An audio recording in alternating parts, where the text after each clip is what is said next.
Hey guys, Peepo here. Hopefully that wasn't too loud, because who knows?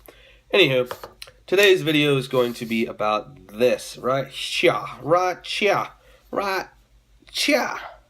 It is the Powell Pioneer Head. I know I'm a little late on a review of this, but guys over at Powell decided to send me a few. I've done a few stringing for them that you guys should be able to purchase, I believe, at the latest by the time the spring season starts, but who knows? They haven't really told me when it'll be available. Otherwise, I would tell you right now.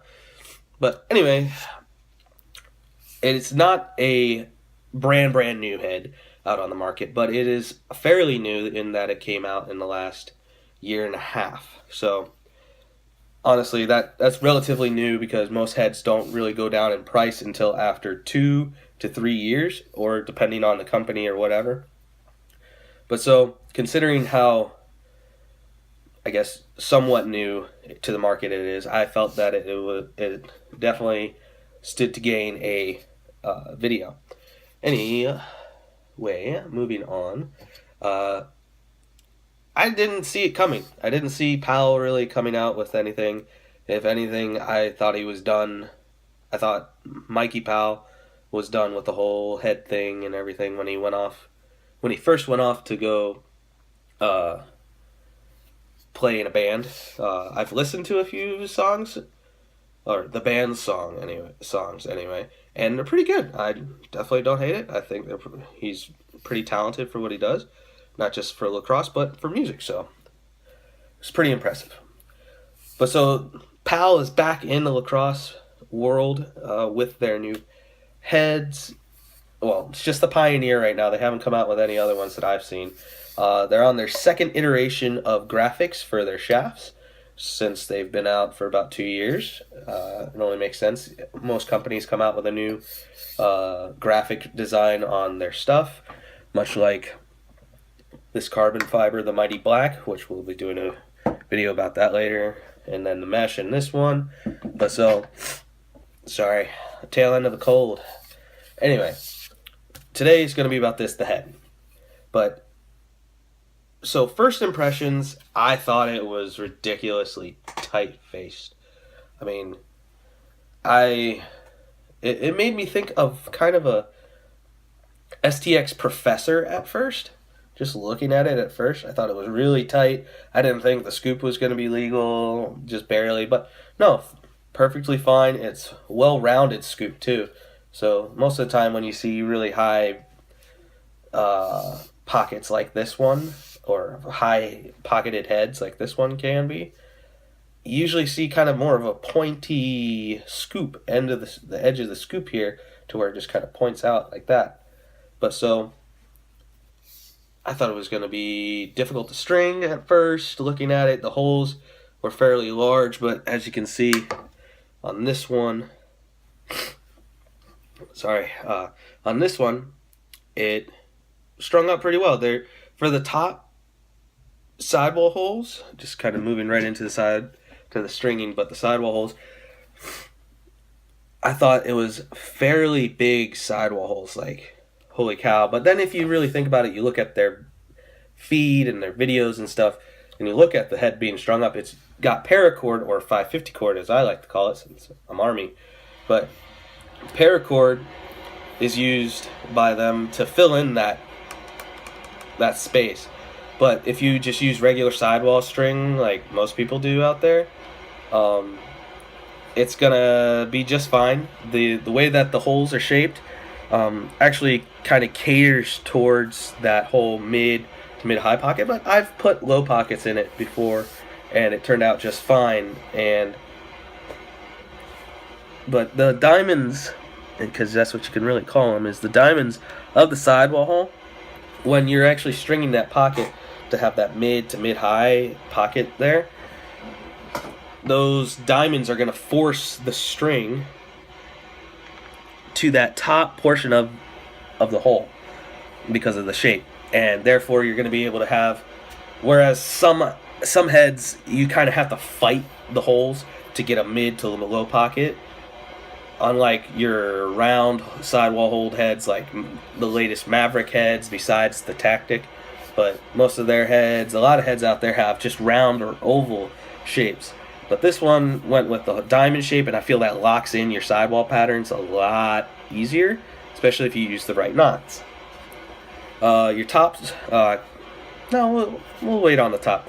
But so, thinking about that whole size of the sidewall holes, there's an abundance of them. There's not too many and there's not too few, but I feel there's just enough. They're pretty much set to where you can get the finish of your channel, pretty much where you want your channel to essentially end, where that line starts and stops, right there at the pinch or the flare for the top. But so, with the size of these sidewall holes, I was just looking at it. I'm like, man, I really want to put a traditional in it. I put a few in for the ones that I got from Powell, but so I was thinking, man, this is a really tight throat. The bottom holes are fairly tight, but I mean, there's all sorts of ways around that and whatnot. But I ended up just stringing the traditional to where the leather lined up with this top hole right here and pretty much just went straight down the actual sidewall itself and went through, and it fit. The leather fit as if it was a bottom hole through this bottom sidewall hole, and it made the flow of the pocket that much better. It allowed the pocket to really shift mid-low the way I needed it to. But so the bottom holes are decently large. You can probably fit some Minlax 8 ounces or even 9 ounce leathers in there. There aren't any really holes in the throat area, so if you're going to have a traditional, you got to figure out either to tie off just in the back, or if you're like me, wrapping around it, and it has a decent shape to the throat itself to where the leathers will wrap around it fairly well.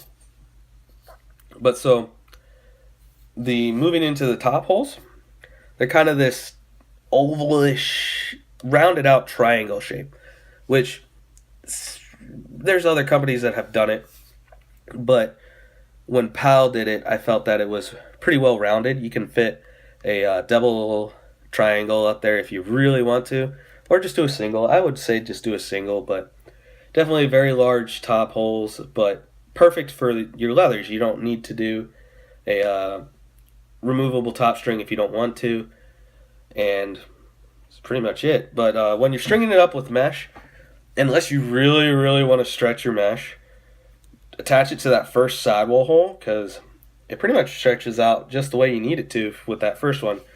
I wouldn't try and say force it to the second one, because it would be a little too much. All in all, I liked it. I kind of thought the sidewall structure was a little crazy, but it combats any rear flex or forward and back flex or snap, if you will, when you're shooting or passing. It's just the pocket essentially does all the work. The head pinches a little bit, but even if you try and get the super tight channel and everything, it stays pretty rigid, stays true to its shape, and it's just outside of the 3-inch rule, so it's a very, very tight face shape.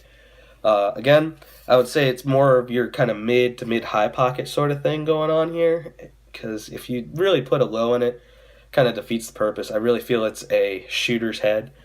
Now, the thing is, with the actual offset of this head, it pretty much starts immediately, but with the bottom sidewall, or the bottom rail area, it keeps going down, down, down, but then it almost seems as if it's staying going at this angle, and that's why I think it's more of a shooter or a feeder's kind of head, or a quick stick sort of person. Definitely, I would say more likely an attackman's head. I know plenty of midfielders that would use it, but I would say attackman's head for sure. Scoop-wise, I feel it's a well-rounded scoop. The front strike, I guess you could call it the strike area, is a little pointed, but because of how it's structured, when you're coming in, it just goes right under the ball. So all in all, I thought it was pretty good. I mean, there isn't really much in the way of protection for the top string if you're playing on gravel or anything like that, but it only has one screw hole, which is fine by me. There's plenty of plastic around. I've put it on a couple different shafts to see how it fits, and it's probably one of the tightest fitting heads that I've ever had the pleasure of stringing and using. As you can see with my gray one, I've been using that up at ECD HQ for a while. This last time I went up there, and probably going to use it again whenever I go up there again. But so, all in all, I thought this is a really good head.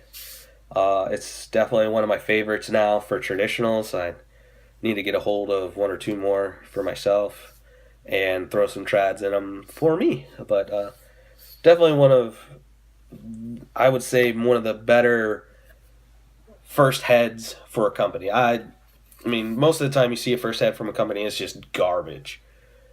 But I mean, with the technologies and everything that are out there now, the companies that are coming out with their first head, they're coming out so much better.